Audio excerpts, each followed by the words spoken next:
ಮದುವೆ ಆಗಿರೋರು ಬದುಕನ್ನು ಸರಿ ಮಾಡ್ಕೊಳ್ಳೋಕೆ ವಿಚ್ಛೇದನ ಪಡಿಬೇಕು ಅಂತ ಆಸೆ ಪಡ್ತಾರೆ.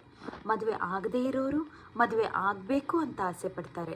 ಸಾಮಾನ್ಯ ವ್ಯಕ್ತಿಗೆ ಪ್ರಖ್ಯಾತಿ ಗಳಿಸಬೇಕೆಂದ ಆಸೆ, ಪ್ರಖ್ಯಾತಿ ಹೊಂದಿರೋ ವ್ಯಕ್ತಿಗೆ ಏಕಾಂತತೆ ಎಂದಾಸೆ, ಚಿಕ್ಕೋರಿಗೆ ದೊಡ್ಡವರಾಗೋ ಆಸೆ, ದೊಡ್ಡವರಿಗೆ ಮತ್ತೆ ಚಿಕ್ಕವರಾಗೋ ಆಸೆ, ಸಮಯನ ಹಿಂದೆ ತಳ್ಳಿ ಬಾಲ್ಯಕ್ಕೆ ಮರಳೋ ಆಸೆ, ಬಡವ ದುಡ್ಡನ್ನು ಪಡೆಯೋ ಆಸೆ, ಹಣವಂತ ನೆಮ್ಮದಿಯನ್ನು ಪಡೆಯೋ ಆಸೆ. ದೂರದಿಂದ ನೋಡೋಕ್ಕೆ ಆ ಕಡೆ ಬದಿ ತುಂಬ ಚೆನ್ನಾಗಿದೆ, ಆದರೆ ನಾವು ನಿಂತಿರೋ ಬದಿ ಕೂಡ ತುಂಬ ಹಸಿರಾಗಿದೆ. ನಾವು ಅದಕ್ಕೆ ನೀರು ಹಾಕೋದನ್ನೇ ಮರ್ತಿದ್ದೇವೆ. ಯಾವಾಗಲೂ ನಾವು ಇನ್ನೊಬ್ಬರ ಜೀವನಕ್ಕೆ ನಮ್ಮ ಜೀವನವನ್ನು ಹೋಲಿಸಬಾರದು.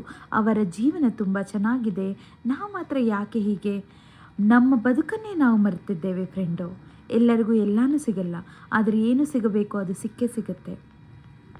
ಸಿಕ್ಕಿದ್ರಲ್ಲಿ ಖುಷಿ ಪಡಬೇಕು, ಖುಷಿಯನ್ನು ಆಸ್ವಾದಿಸಬೇಕು, ತಾಳ್ಮೆಯಿಂದ ಇರಬೇಕು. ನಿನಗೆ ಸಿಗಬೇಕಾಗಿರೋದು ಸಿಕ್ಕೇ ಸಿಗುತ್ತೆ. ನನಗೆ ನೀವು ಸಿಕ್ಕಿಲ್ವಾ?